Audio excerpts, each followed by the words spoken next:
Yeah, I'm alive, right? So Zohran Mamdani, well, actually, what up to nobody that's here? Um, Zohran Mamdani just became the mayor of New York, and the right wing is doing their, false hubbub because it's uni-party politics. Like, this is a lot of rhetoric over action, and this isn't even to say that Zoran himself is an issue, more so that establishment politics are, because the only way to stop something is to stop something. So to play the game that was never meant for you to win really just keeps the game going. It's the misunderstanding of change, so to speak, where you're left with this idea that because you're involving yourself into something, that alone is going to make that thing better, rather than looking at it from a whole position, like you understanding it qualitatively, like what are you changing, right? What are you giving the people? I'm looking at the goddamn camera. What are you giving the people? How are you putting the people in a position that the people can operate for themselves and do what the people need to be doing? Oh shit. And do what the people need to be doing. Right? We have seen things like this happen before. I mean, Obama, right? The Obamification fixation that happens with politicians is very telling, because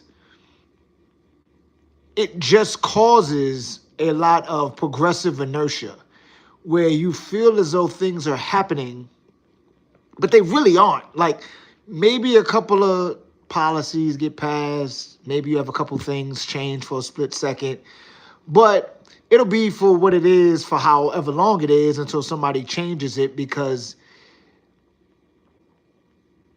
policy alone isn't the thing that changes the people's material conditions. If we are left in a system, well, we are in a system that is predatory, has put people in dire straits, mentally, physically, financially, whatever have you, we aren't doing, you know, anything besides moving. Like, again, it's progressive inertia.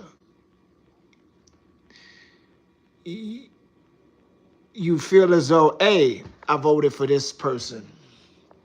Maybe we went to a couple rallies, knocked on a couple doors. Maybe I get that person in the office, right? Then maybe this person passes a couple things that I like, right? But then,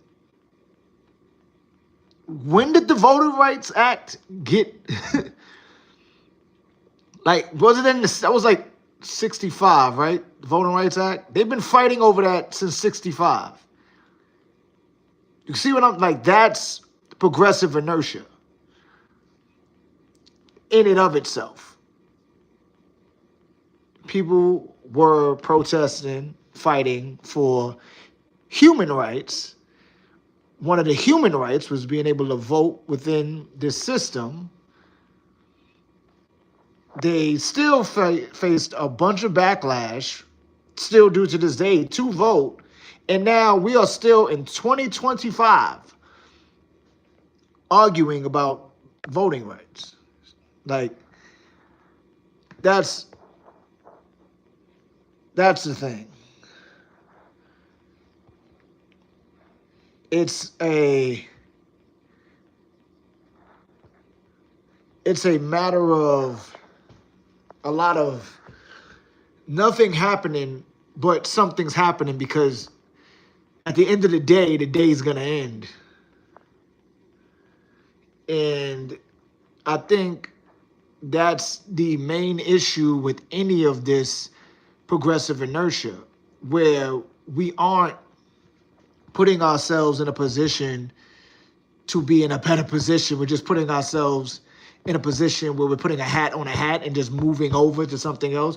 Now, Zohran Mamdani himself, this moment could be a watershed moment for people, possibly, but it has to be with people being very intentional and strategic about how they want to move.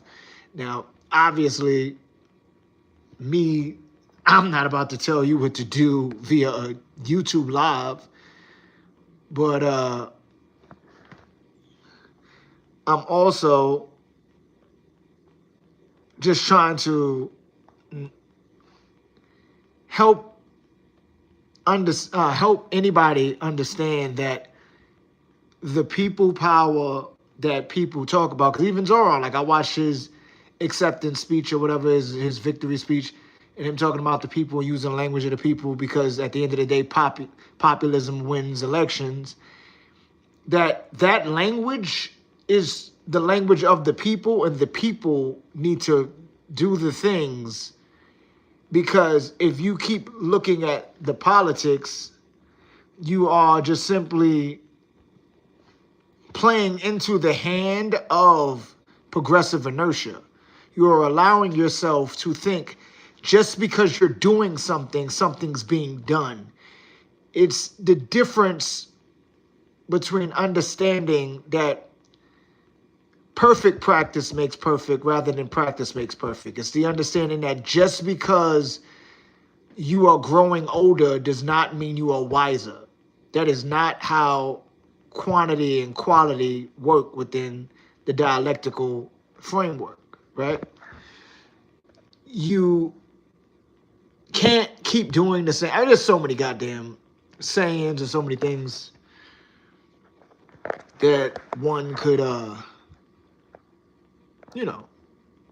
say.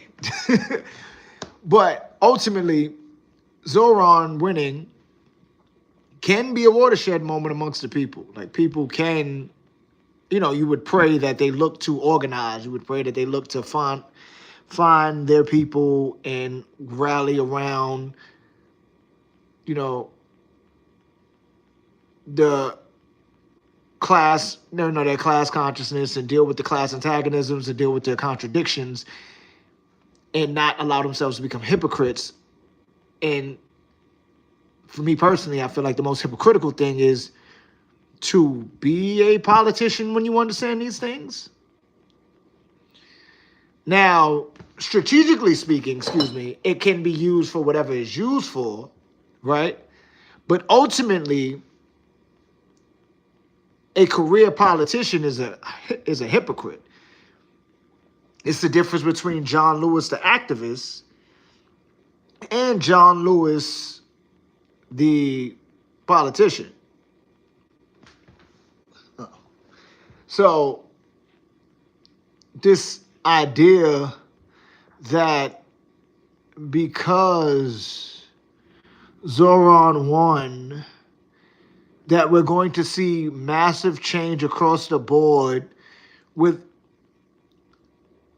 the establishment is ridiculous.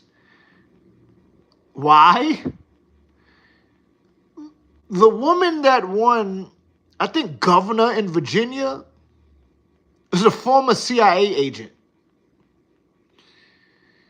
I think the lady that won in New Jersey or whatever she won was a former cop or something like that. Like, I say all that to say, you don't win with politics in establishment form.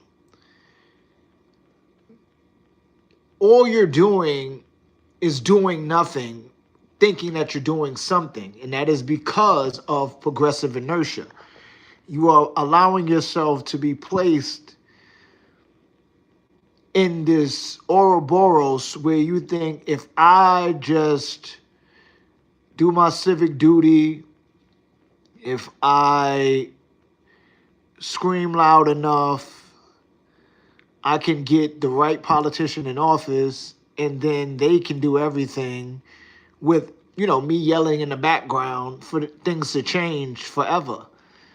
But that's not realistic. And why isn't it realistic when you think about anybody that has tried to do anything for a people usually gets smoked, like Patrice Lumumba, Kwame Nkrumah. I don't remember the president's name of Chile, but him. They just recently killed a damn mayor in Mexico because he was trying to stop the cartels. Like, true. And this isn't to say that you gotta die on your shield for the people, but you gotta die on your shield for the people and that willingness. And that's not to say that these people wanted to fucking die. Nobody just wants to. We all are going to die, but nobody wants to die. Like, I don't think that people understand that. Like, they want change, but they want to be comfortable. So, for instance, the thing I used, the thumbnail with Zohran and like water becoming steam because of the heat put on it. That's quality and quantity explained dialectically, because it's just about the pressure applied, how much of something you do that will cause a qualitative shift in something. And for lack of a better term, the quality of the qualitative shift is perspective, but it's also like a rapid change from something that once was. So this idea that Zohran winning changes anything only is a positive qualitative shift for the masses if the people change. If everybody looks to do the work. I mean, again, Zohran won, right? I think she's the Virginia, I think it was the governor that she ran for. The governor of Virginia is a former CIA agent. She was endorsed by Obama. She's a former CIA agent. She's a governor. Governors are way stronger than mayors as far as we want to be pragmatic and talk about positions in office. She's racialized as a white woman. She's the governor of Virginia now. And like I said, Zohran is so that's showing you, like, what are we really doing? Are we looking for change, or are we looking for comfort? And are we understanding that change isn't comfort? Because again, this idea that your civic duty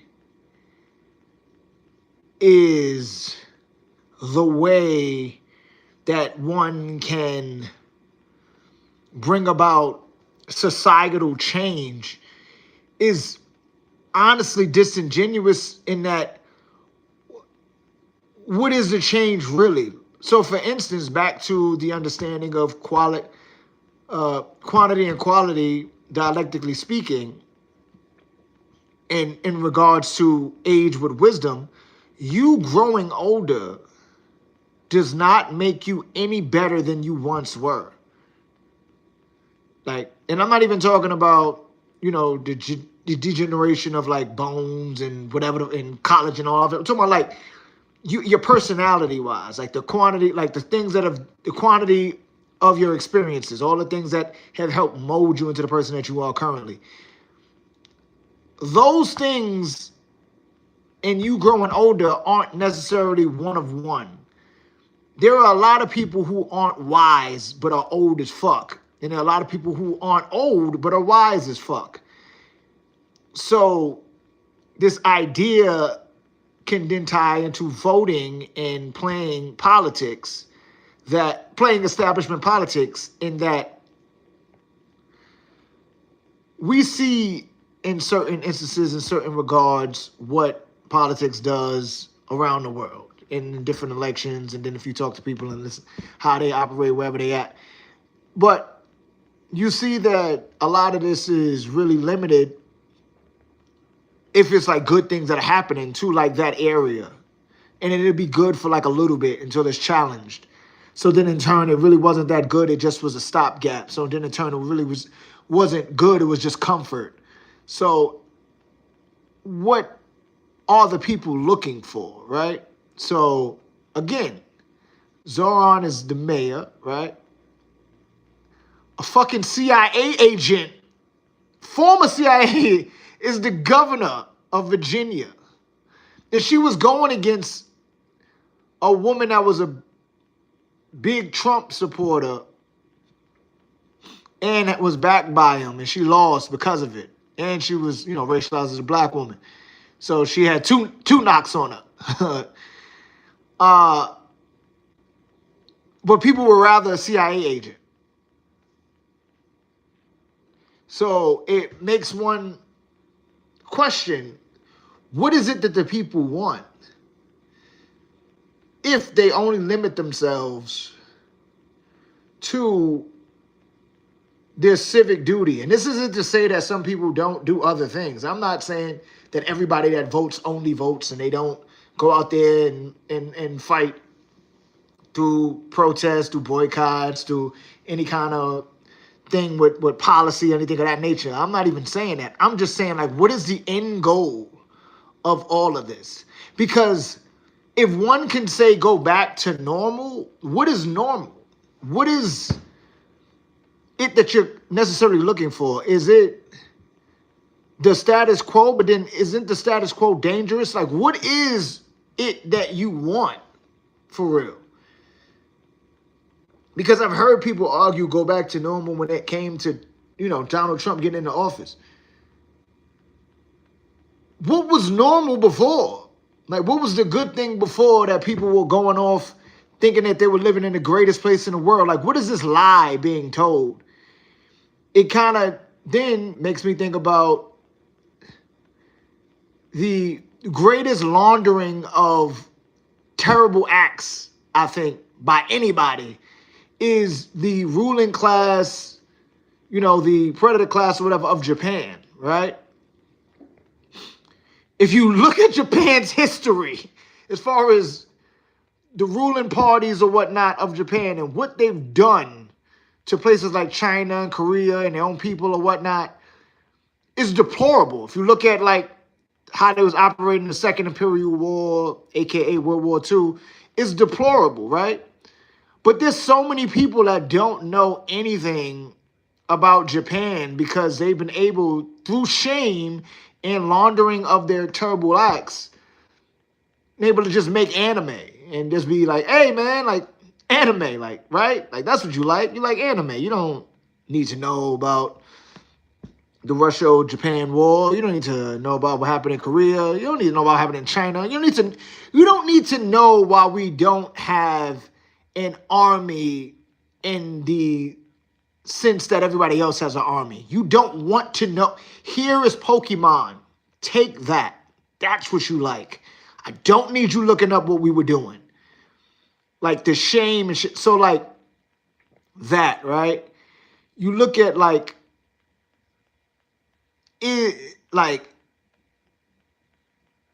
America, North America, has tried to do that, but they still do all the terrible things still too. And Japan still, government-wise, still part of like fucked up shit, I'm sure. Like, I'm not well-versed on Japanese politics as of right now. I do know, like a few years ago, the former prime minister did get shot with a 3D gun because he was backing a Japanese Christian cult, like leader or something like that. Like he was cool with him, and that Christian cult leader obviously being a cult leader, was extorting the shit out of people, and the guy that killed him, his mom was getting railroaded by that cult leader. She gave up, I think, her life savings and shit like that. So, but I say that to say, like, Japan itself did the whitewashing, did the laundering of of genocide and like other deplorable acts to fucking anime. But like, are we cool though? Is that cool? Like, is that what we need to do? Do we need to like launder our thousands of years, like all of it to like anime, bro? Like, what the fuck? What is next? Like, what do people want? Yeah, getting Mamdani in as the mayor is cool or whatever. As far as like, because of the idea of everything that surrounds him. But like, do people know that a democratic socialist is not a socialist? Democratic socialist is a reformist. A reformist is nothing more than a New Deal Democrat. A New Deal Democrat is nothing more than an enlightened centrist. So it's really not like that. Yeah. And then when you look at, again, leaders, this isn't to say that Mamdani or anybody needs to, have their lives tested for them to truly be somebody of merit. But it's to say that the establishment for which we live in does not just allow anybody to do whatever. And it's also to say, like, this idea that electoral politics changes shit in a qualitative way that is a true qualitative way is not real. For instance, again, back to Virginia, the CIA agent lady that won, she won by like a wide margin. I think it was like 13% or some shit like that. Mamdani technically won by like 8 to 9%, right? But if you factor in Sliwa's votes and Eric Adams' votes, Mamdani won by like 1.4%. Why do I say factor those votes in? I'm going to be a little bit, it's abstract, but it's pragmatic for the sake of like, if you want to believe in a two-party system. Or, Donnie ran as a Democrat, even though he's a Democratic Socialist. But I mean, it's the same thing.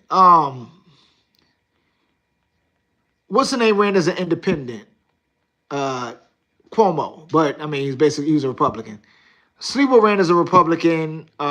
Eric Adams was still on the ballot because he waited too long to get removed. Sliwa got like 7% of votes. Eric Adams got 0.3%. Sliwa got like, I think it was like 7.7. So he got about 8% of votes. Cuomo got 41. So it's about 48, about 41. So he got about, I think it was like 49% if you add those two up. And then Mamdani got 50-something%. So in New York City, the margin between what Mamdani seems to represent and what the ruling class, predator class wants was only broken by like 1.3%. And you see what I'm saying? So like, again, and this isn't to say that everybody knew, because everybody who's registered to vote doesn't vote. But it's to say like, what do the people want? The lady in Virginia, who is a former fucking CIA agent, won by like 13%. Like, they called that race hella early. She was up like, it was like 56% or some wild shit. Like, she had 56%, like 43 or something like that. But I'll say that to say again, and she had an endorsement by Barack Obama everything and deport people. It's a understanding that electoral politics do not operate within the quantity and quality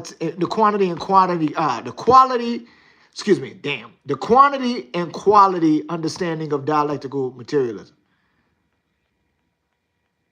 Just because you're doing something doesn't mean you're doing anything. It ultimately comes back to progressive inertia. Because what is happening from any of this? what are we really doing with any of this? Where is any of this supposed to be going? Okay, if we want to talk, again, pragmatically speaking, the buses, right? Want to do the free and fair buses, which, yeah, cool. You want to do covered child care, cool. Obviously, it's going to be pushed back from the system, and they'll find ways out because the free bus program lasted for a little bit, and then MTA ended the pilot program like, nah, fam, that's going to cost us too much. They'll find another way to fight against childcare, the affordable housing. I hate that term because it's like there's enough houses there, and if you're inviting the private sector into it, what are you really doing?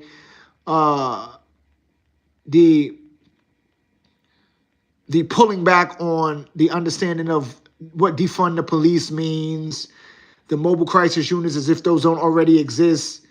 It's a lot, bro. A democratic socialist is just an enlightened centrist. They are not a socialist. Like, Zohran Mamdani is been Obama-fied, and the Obama fixation is going to create a lot of reactives, just like it did with Obama, where people who I remember when I voted for him as a kid, like, and I remember actually when I voted for him in New York, that maybe a week or two later, some wild shit, I got back a letter or something that said that my vote didn't count, and then I had to go to court about it because they were claiming that, like, I didn't vote, I guess, at where I was supposed to vote at. I had to fight to get my vote to count. It was wild shit. I think I may still have that paperwork somewhere, but some wild bullshit. The Obama haze that everybody was under, with this understanding that, like, oh yeah, you know, we got our guy in, you know, shit can change. Once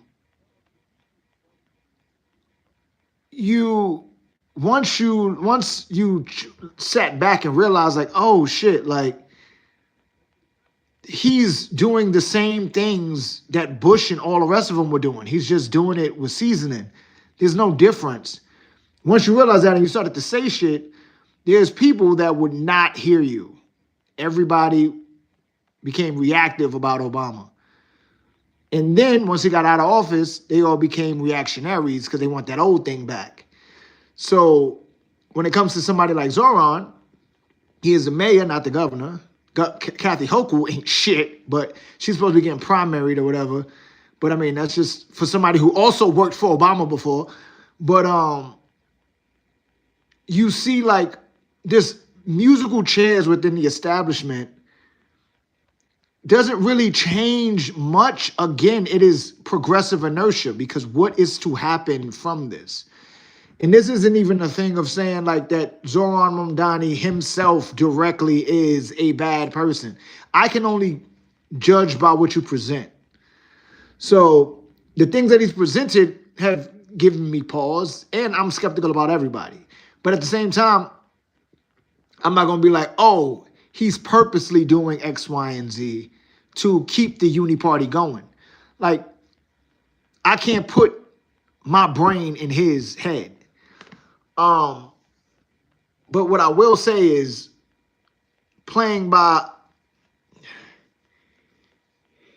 establishment politics really just lends one to thinking that you clearly are missing the plot. Now, that doesn't mean that some people who play by establishment politics aren't trying to do more. Because, so for instance, Kwame Ture, formerly known as Silky Carmichael, talked about it, well, way back when he was asked, like, what do you feel about people getting into politics? And he was just to the effect of, yeah, you know, you get in, you lay out your plans, you try to get people, you try to push people to your side of thinking, and, you know, the people's side of thinking, and you try to change stuff from the inside.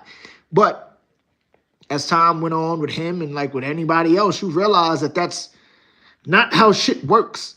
Like, it's been shown that that's not how shit works. Like, again, John Lewis, the activist, and John Lewis, the politician, are two different people. Bobby Rush, the Black Panther, and Bobby Rush, the politician, are two different people. Shit, Van Jones with locks and Van Jones bald are two different people. This idea that these people are going to get in and muddy up the works and rework the system. It's like, no, that's not how that works. That's just not how that works. It's never worked like that. This isn't even pessimistic thinking or being a doomer. This is just the reality of the situation. You live within a society that is constructed upon pain and exploitation. The exploitation is at a point where if it is not exploiting, it is under attack, and it attacks those once it feels under attack. So to think that you can rework that from a establishment standpoint is disingenuous to your damn feelings. Like, it doesn't work that way. And we know this. People always talk about, oh man, like these protesters said this, or this activist said that, or read this book and they said this or they said that. Wow, it's so poignant. It is so like of the time. Like, I can't believe that I'm reading something W.B. Du Bois said, W.B. Du Bois said, and I'm like, wow, he said that then, and look at now. It's because the shit hasn't changed, fam. It never has changed. That's the point. Like, if you read Souls of Black Folks, W.E.B. talked about, like, how African folk, during Reconstruction, were feeling kind of, some that he was talking to were feeling kind of listless because they like were working and shit, but didn't really know like what's next now, because their lives were just that. They were just people who weren't allowed humanity and were only, they were people that were property and were only used as such. So now what? That I'm working as a sharecropper or whatever the fuck else, but what's to happen now? That's the same kind of thing with playing establishment, playing the system. What the fuck do you think is going to happen? Like, yeah, the reactionaries and the reactives are going to talk on both sides of the fence with the right wing right now, spazzing. Oh, yeah, Mamdani, communism, blah, blah, blah. He's not a communist. Oh, socialism. He's not a socialist. Oh, yeah, this jihadist. He's not a jihadist. Like, all these things. What is he going to do? Blah, blah, blah. What are we going to do? Like, and then you got the other people like, yeah, this is this could be a watershed moment, something for change. It's like the people are what make it that way. We've allowed ourselves to let ourselves be lost by those that feel entitled to lead. People don't need leaders. People need to be organized. So, again, the progressive inertia leaves folk in a position where they don't really want to answer the question of what's next, right? So, say, for instance, let's just use Zohran as an example, pragmatically speaking.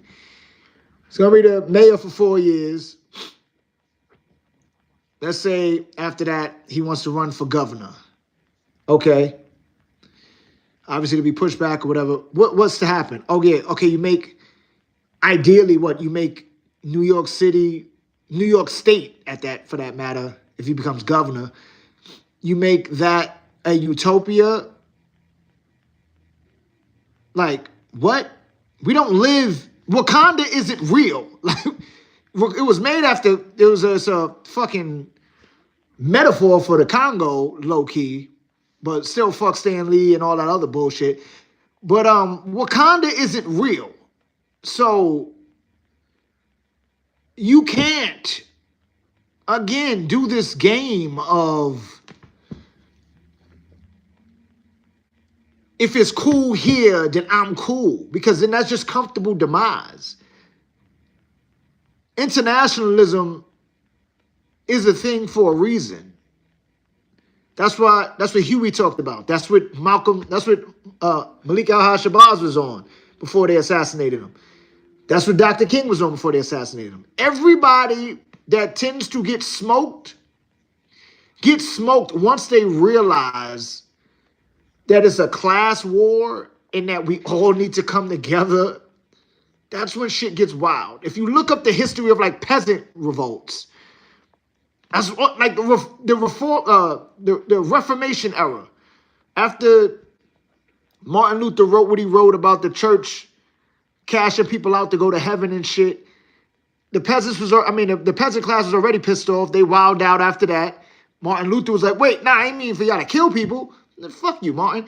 But that's what happens. Like, the Reformation era, like that type of shit happens. Like, and that's quantity and quality in the understanding of dialectically speaking. It is bound to happen. These antagonisms create so much of a contradiction that something has to change rapidly. And this isn't to say accelerate, like you'll go out there and be like, yo, Zohran won, or blah, blah, blah won. We wildin'. It ain't even on that type of time. You should be very strategic and very well put together about how you operate with anything, with any kind of policies, with anything that you're trying to do, period, in life. But it's to say, like, okay, if you are to play the politics game, if you are to do these things, like, what are you trying to do? What is the end goal? What is the end result? What are you really looking for? Are you just trying to be in office? Is Zohran just trying to be the mayor so that he can be the governor? Like, there was a internet personality activist lady that was talking about how Zohran should speak about the Congo, and people got pissed at her, saying like, yo, he's only the mayor of New York City. It's like, okay, but he's Ugandan, right? His dad's a political writer, activist, right? He speaks about Palestine. Why wouldn't you speak about the Congo? Some of the people that are his constituents, I would imagine, people that voted, have, because there's money in New York, have something to do with what's going on in the Congo. Some of the people I would imagine that are around him have something to do, because everybody does, in that there is no such thing as isolated imperialism or colonialism. It affects everybody. This phone has shit that's in the Congo that gets dug up by artisan miners. And an artisan miner is just someone who isn't working for a mining company and is a child more often than not that's doing it just to make ends meet. So to speak about Palestine but not speak about the Congo is an issue, because the Congo is one of the main fuelers of capitalism, right? And then if you claim to be fighting against the oligarchs, like he said in his speech, then you would speak about the Congo. This isn't to say that Zohran Mamdani himself has to put on a cape and go to the Congo. No, this is to say, like, you are in the financial epicenter of empire. You speak about Palestine, and you should, and also there's a bunch of people financially backing who are in New York City and all around the country who benefit from what's going on in Palestine. You should speak about the Congo. But people had an issue with that person asking Zohran to speak about the Congo. And she was making the same claim, like, yo, why would you have a problem with me saying that? Like, he's African from Uganda, and the Ugandan government is also complicit in destroying the Congo. So it's the understanding that it's all connected. Like, you can't act like it's not. So that's why this idea that Zohran just using him as just the centerpiece, as the idea, not the person Zohran. But Zohran, stuff he's talking about and stuff he wants to do is shouldn't be limited to hero worship and deification, because you're just going to leave yourself wanting more 4 years later, and then wanting more 4 years later after that, and then wanting more 4 years later after that. So then when does that quantity reach its point to a qualitative shift? What are we doing? All right, peace.